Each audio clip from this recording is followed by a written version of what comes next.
A pior temporada de Stranger Things.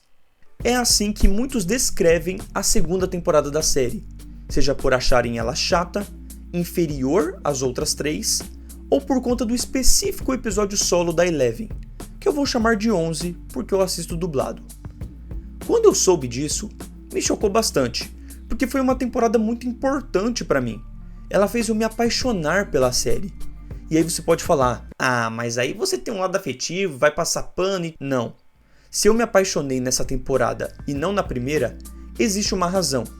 Até porque conforme as temporadas seguintes saíam, eu revisitava o que havia vindo antes e toda vez a segunda se fortificava como a melhor. Ou a minha favorita. E eu tô aqui para falar do porquê disso. Então se você mudar de opinião durante o vídeo, deixa o like e divulga para outros haters mudarem suas visões. Eu poderia iniciar julgando que essa é a temporada mais importante e por isso ela é boa. Mas admito ser fácil vir um argumento contra, já que Vingadores Era de Ultron é o mais importante da Marvel e o pior dentre os 4 filmes da equipe. Então, eu vou seguir com argumentos que refletem tanto no meu gosto pessoal quanto no lado técnico, e está tudo bem discordarem, beleza? Um ponto importante e fundamental para a temporada: nada dela fica à toa, nada é colocado sem propósito. Difícil dizerem que algo abordado no início não ganhou repertório ou desenvolvimento durante a temporada. Ela começa com uma garota apresentando poderes e com o nariz sangrando igual a 11, ou seja, escaparam do mesmo laboratório, criando um mistério que nos intriga e volta no 7º episódio para concluir todas as pontas soltas que o passado da carequinha havia deixado. As crianças ainda se divertem e em mais um dia de jogos encontram uma alteração no recorde, chamado Mad Max, referenciando o filme, que futuramente se revela uma garota, que vira amiga e entra pro time, auxiliando no laço que será criado entre Steve e Dustin, levando a 11 a sentir inveja e acabar focando em seu passado. Da mesma forma que trará seu irmão junto, sendo alguém que vai influenciar na redenção de Steve em um problema para as crianças atrasarem na resolução do Devorador de Mentes e vai ganhar repertório para o foco que terá na 3ª temporada. Dustin acha que pode ganhar e perde o jogo, refletindo na sua jornada de alguém que pensa que pode ter a garota ou criar um bicho sem problemas e falha em ambas, mas junto com Steve, percebe que perder faz parte da jornada e sempre pode fazer algo para dar a volta por cima, tal qual de que não está sozinho. A trama do Will se mantém a principal, dessa vez com um ator e personagem em cena, não em lâmpadas. Ele sai com amigos e lampeja o mundo invertido, tem uma super proteção da mãe que incomoda, o que leva a querer ficar mais distante de casa, se sente diferente e é tratado como bizarro dentro da escola. Tipo de coisa que vai casar também com a sua sexualidade nas próximas temporadas. Além de estar sempre fazendo testes para encontrar algo dentro de si, já que sente arrepios que não consegue explicar. Absolutamente tudo nisso é explorado e trabalhado. Cada ponto minucioso sobre o Will leva aos personagens da série agirem, se preocuparem, entregando as partes que mais casam com o gênero terror dentro da narrativa, do qual saem muitas referências aos filmes de exorcismo. Murray chega no Hopper e diz que existem espiões russos. Hopper não acredita e decide desmentir quando percebe que o assunto está relacionado a 11, o que teremos uma compreensão maior do porquê ao final do capítulo quando fica claro que ele está cuidando dela. Enquanto isso, Murray mantém a investigação sobre algo estranho em Hawkins, que vai se relacionar com Jonathan e Nancy, que descobrem que os pais da Bárbara contrataram o Murray para investigar a morte dela, levando ao conflito do casal e à união da garota com o Jonathan, que querem dar um fim nessa história tanto pela família quanto por si próprios.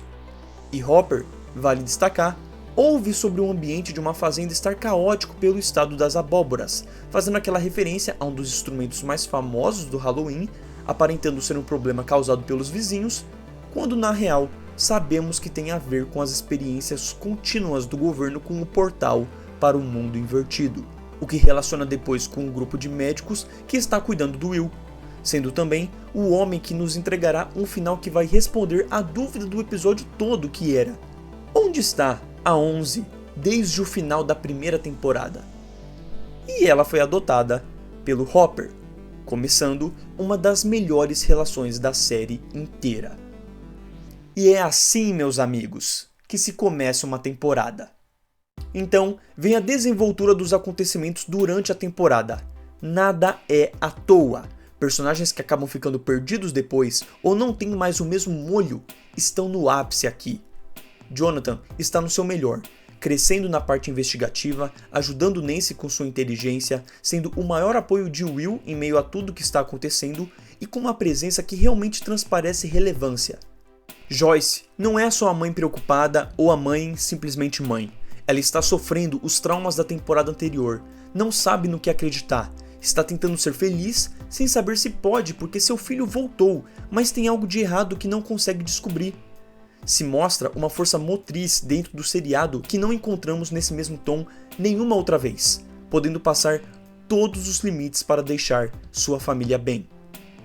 Hopper está investigando o caso das plantações estarem sendo destruídas, com aquele receio de descobrirem sobre a garotinha, querendo minar as probabilidades, mas sendo o ótimo detetive que é, percebe que existe algo estranho por parte da gosma e vai atrás do cara do governo, que aceita ajudar, mas finge não ter nada a ver, ainda que descobramos sobre o que está fazendo embaixo do chão, causando aquilo. Toda essa trama leva o Hopper a deixar a sua filha adotiva de lado, se redescobrindo. Em determinado momento, Billy xinga o cheiro da cidade, referenciando o caso do Hopper, conectando mais essa cidade. Billy entra na escola para mexer com o psicológico do Steve, que toma outra direção por isso. Depois se mostra um belo de um racista, que eu gosto muito como a série trabalha o assunto na sutileza. Ele não chama o Lucas por termos pejorativos, apenas não gosta da sua irmã, que nem considera irmã de verdade, ao lado dele, como se representasse um perigo, o que leva a ficar mais de olho nela e atrapalhar em situações alarmantes. Max é a garota que bateu o recorde dos meninos no jogo. Também é a garota que vai chamar a atenção de Lucas e Dustin, criando uma rixa que demonstrará a parte infantil e emocional de Dustin querendo atenção. Ela é uma garota madura e diferente, que vê nesses garotos uma forma de escapar da bagunça na vida pessoal, mas também uma curiosidade por parte deles poderem ser tão diferentes quanto ela, pelo mundo em que estão metidos. Mike não aceita a nova garota porque estaria substituindo a 11. Max não entende e decide conquistá-lo, o que leva a 11 ver isso e deixar de lado um reencontro. 11 se encontra no ponto que na época eu teria dito ser uma das minhas personagens favoritas. Vide a sua desenvoltura em entender como o mundo funciona, o que o Hopper esconde e protege dela, qual é o seu passado, como seus poderes funcionam. Uma criança muito diferente crescendo, que tendo passado tantos dias em isolamento, sem visão do futuro, que reencontraria seus amigos, alimenta um ódio que explode para com Hopper, usando seus poderes para mostrar que não pode ser controlada. E por uma conversa que teve durante esse período com o pai adotivo, ela decide procurar a mãe, o que a leva para o passado, uma irmã de laboratório e uma compreensão que a amadurece para usar seus poderes apenas quando necessário.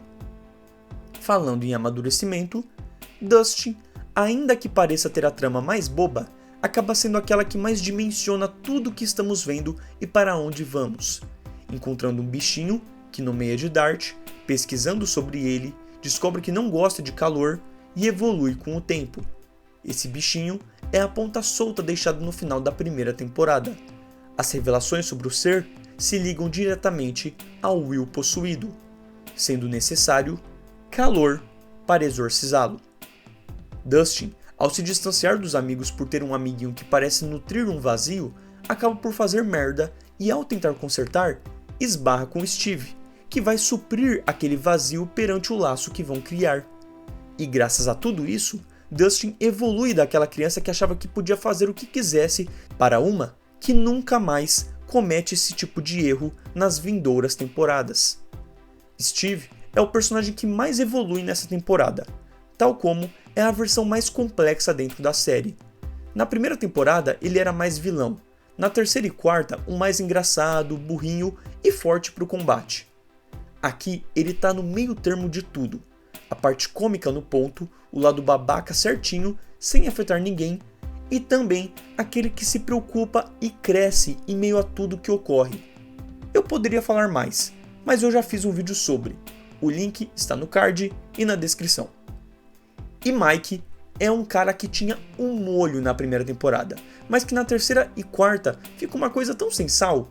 E aqui vemos o preparativo para isso, mas ainda assim sendo bem utilizado. Sua raiva pela Max vai levar à aproximação que o Lucas queria com a garota, e sua amizade com Will vai ser a necessária para que o garoto não esteja sozinho, não seja abandonado, tenha apoio e seja descoberto.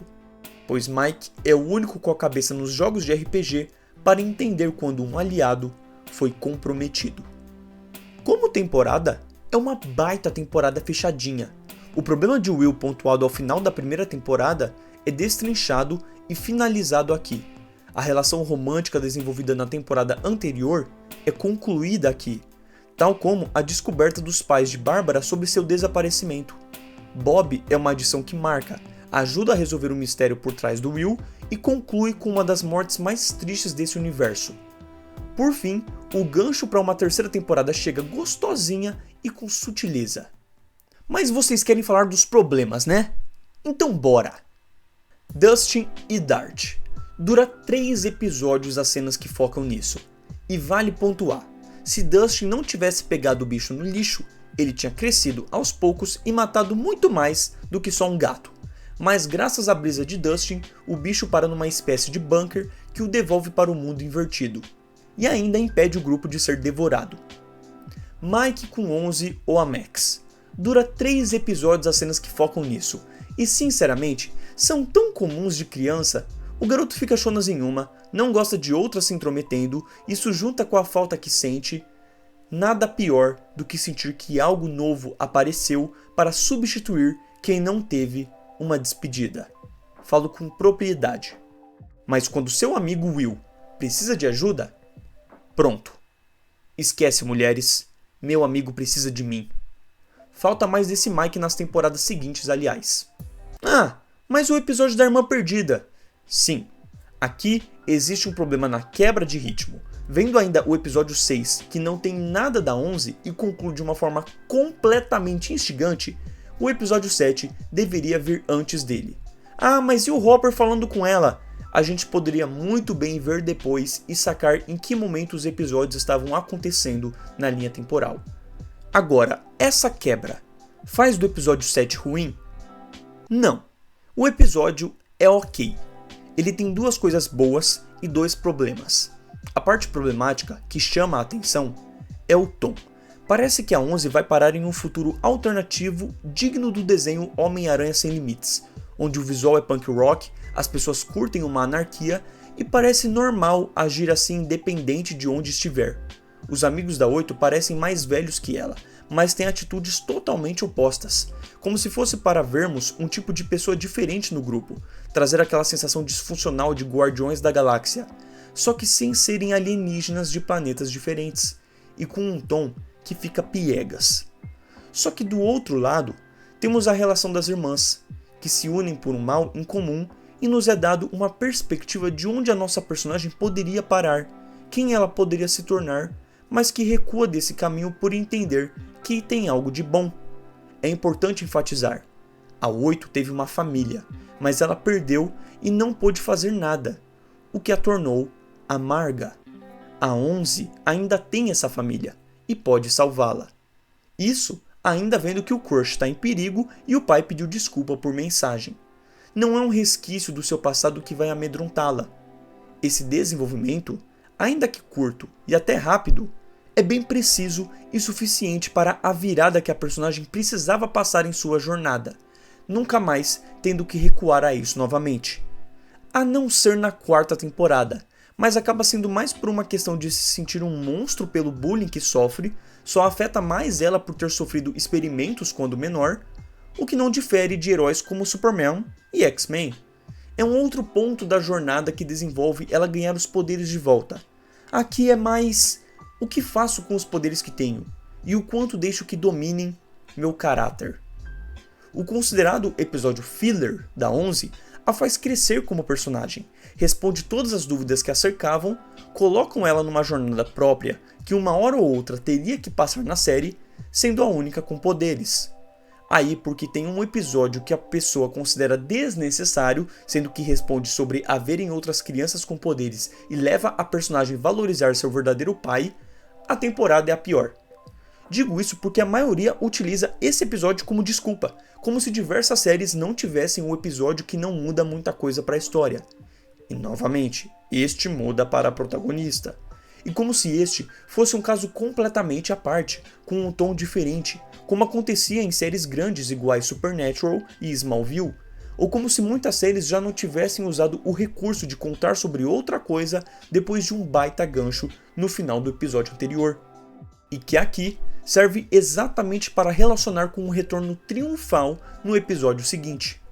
Além de que, sem a Kali, 11 não teria descoberto a importância de seus amigos, de sua família, como de que sua emoção é a força motriz que impacta na batalha.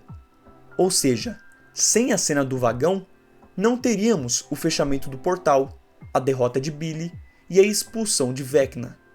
Agora, poderia esse ter sido o episódio 6 talvez, ao invés do 7, para não doer tanto com aquele final contagiante do antecessor? Poderia. Poderia ser entre o episódio 6, deixando o episódio mais longo, para a gente não sentir tanto essa coisa de ficar um episódio inteiro com uma única trama? Poderia mesmo. Mas admito que conforme revia a temporada, mais fui acostumando com a decisão tomada, até por já saber o que vem pela frente. Satisfeitos? Não?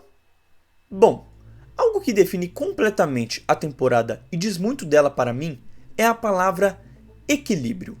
O tom sombrio e denso da primeira temporada aumenta aqui e o tom divertido colorido homenageando os anos 80 da terceira temporada inicia aqui, fazendo o casamento perfeito, não ficando sombrio demais por ter um lado aventuresco em um mesmo nível, ainda que se mantenha bem pesada em certas partes para mim, num nível quarta temporada.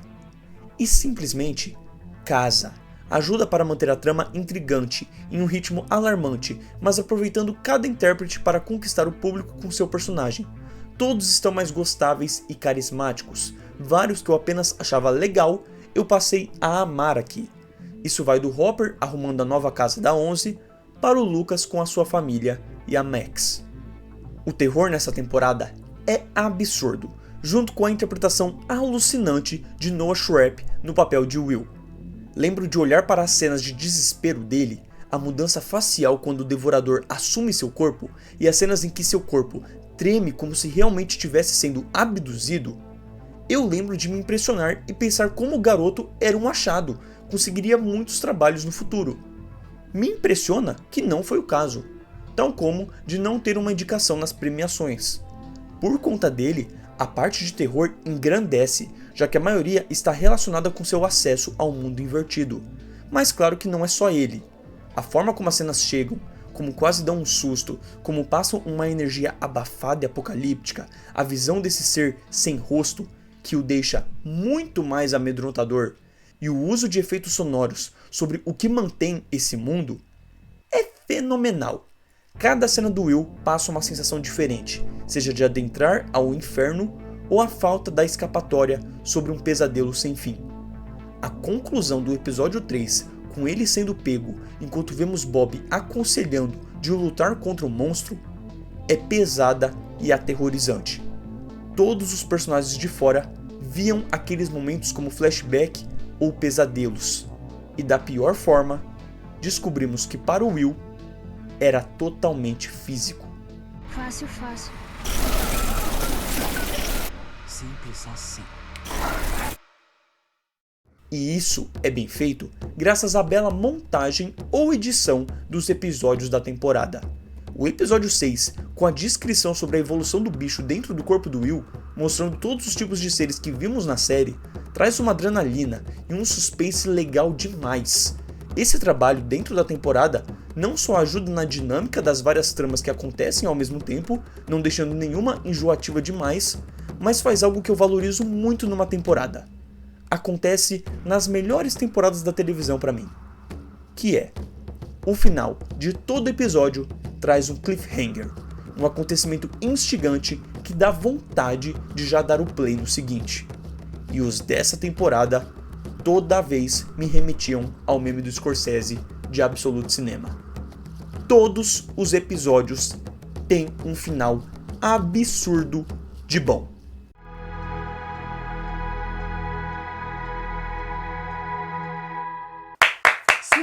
Cinema 3.0. Esse foi cinema demais. Outro ponto que também favorece demais a temporada, na minha opinião, é que nela está a primeira crescente de perigo sobre o que existe no mundo invertido.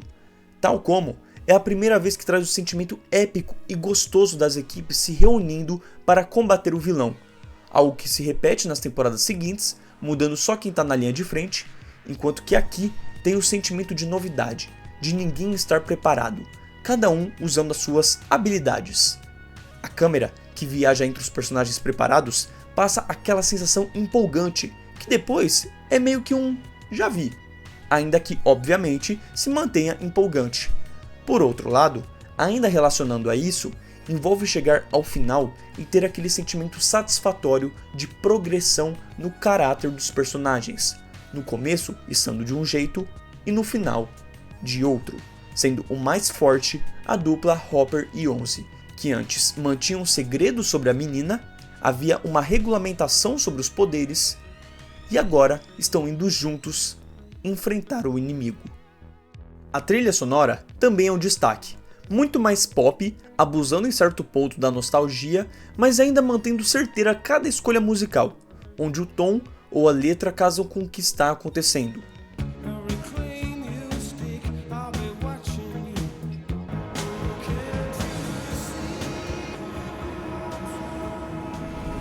E isso falando da música, porque na parte original do soundtrack há uma evolução absurda, com temas marcantes como o da Onze, aquele mais melancólico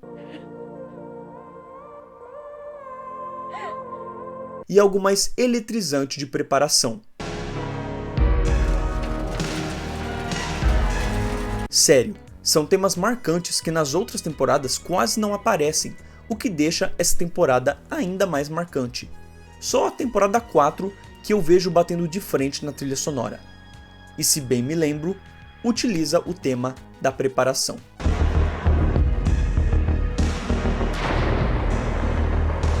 Aí, o que mais me incomoda é a pessoa que tem problema de memória e solta um "Ah, é a temporada mais esquecível". O que me leva a responder: beleza, só foi a temporada que estabeleceu a relação de pai e filha que faria geral chorar na terceira e quarta temporada, estabeleceu a amizade de maior sucesso que ganharia mais destaque nas temporadas seguintes, fez o casal que muitos shipparam acontecer, deu foco para o Murray que voltaria nas temporadas seguintes, criou a cena mais fofa do mundo no baile que voltou a ser citada na quarta temporada, criou dois personagens importantíssimos para o futuro, além de apresentar aqui o conceito do Will conectado ao mundo invertido, que faria geral arrepiar a cabeça no final da quarta temporada. Tipo assim, você não criou um laço com esses relacionamentos ou esses personagens porque apenas aconteceu, mas sim porque foi bem desenvolvido. Foi desenvolvido aqui e funcionou. Não vê quem não quer. Esse é outro ponto também. Vejo pessoas falando que não ligam para a trama do Mike, do Will, do Dustin, da Onze. É triste, né? Não se importar com esses personagens ou não estar tão interessado assim em entender no que o Will tem ou como a Onze chegou onde chegou. Eu consigo muito ver isso em quem assistia Game of Thrones, não ligando para a trama da família Stark ou Targaryen. Da Stark é mais triste ainda, porque eram pelo menos 4 personagens em tramas divergentes. Imagina não estar interessado nas 4. Você é um homem muito triste e estranho. Morro de pena. Então assim, você não gostar é a vida. Agora dizer que não foi bem feito, que não foi bem desenvolvido ou que foi arrastado, olha, eu te passo umas tramas mal desenvolvidas ou arrastadas se você quiser, para ter uma noção de como é isso mesmo. Porque aqui, cada mínima coisa leva a outra. Você vê os personagens mudando, amadurecendo. Tanto que melhora rever e notar de onde eles estão para onde vão terminar. Ou seja, não ligar não significa que não tenha sido bem trabalhado. E como fui mostrando até aqui, tudo foi muito bem trabalhado. Agora, sendo algo extremamente pessoal, essa temporada me fez perceber que um dos fatores para eu gostar tanto dela é o fato do Will estar conectado ao vilão, um espião, um personagem não confiável. Ele é um personagem que é do bem, que nosso elenco gosta e se importa, mas que está sendo controlado, ou seja, não está do nosso lado. Isso deixa a trama mais pessoal, mais caseira, por assim dizer. Veja bem, de todas as temporadas da série, essa é menos sobre a 11 versus um Demogorgon, um polvo ou um Vecna. É menos heróica, mais restrita a salvar um amigo de ser levado ao inferno, por assim dizer. O risco fica maior por ele já ter sofrido antes, então não queremos que isso se repita. Ainda que diferente, me lembra muito o Shane na segunda temporada de The Walking Dead, o Wells na primeira temporada de The Flash, o Tyrion na quarta temporada de Game of Thrones, a S.H.I.E.L.D. na primeira e quarta temporada de Agents of S.H.I.E.L.D. e principalmente o Styles na terceira temporada de Teen Wolf. Um momento onde os protagonistas estão contra eles mesmos, onde o inimigo não é alguém de fora, mas alguém de dentro. Para aqueles que precisam lidar com isso, é dolorido, o que deixa tudo mais interessante. Eu afirmo aqui, não tem um momento mais arrebatador e eletrizante da Joyce do que ela vingando a morte do Bob ao ferver o seu filho para que o monstro dentro dele, que causou toda essa merda, sofra. Tá doendo! Nada! Tá doendo! Me solta! Seguindo ainda na ideia de uma temporada mais pessoal, gosto muito de como ela evolui o clima de suspense, de enfrentar um inimigo desconhecido, tornando mais difícil, só que sem se deixar levar para o lado mais super-heróico. Steve apanha do Billy, Will libera o ser dentro de si, mas não o mata. Dustin salva seu grupo com chocolate e 11 apenas fecha o portal que um dia abriu, obviamente fazendo com que o Devorador de Mentes marcasse seu rosto, seu feito, indicando um retorno, mas concluindo ali. É uma conclusão cheia de cenas marcantes, que passa uma sensação de épico, mas que o faz com situações simples, terrenas, com menos personagens, todos tendo tido uma trama bem desenvolvida para chegar no lugar que se encontram, e um fechamento com todos os arcos tendo sido concluídos. Nancy vingou Barbie e revelou os podres do governo. 11 não precisa mais se esconder e entende seus poderes. Hopper encontra uma forma de amar quando achava que não poderia mais. Joyce e Jonathan acabaram com todos os resquícios do mundo invertido. Dustin amadurece como personagem.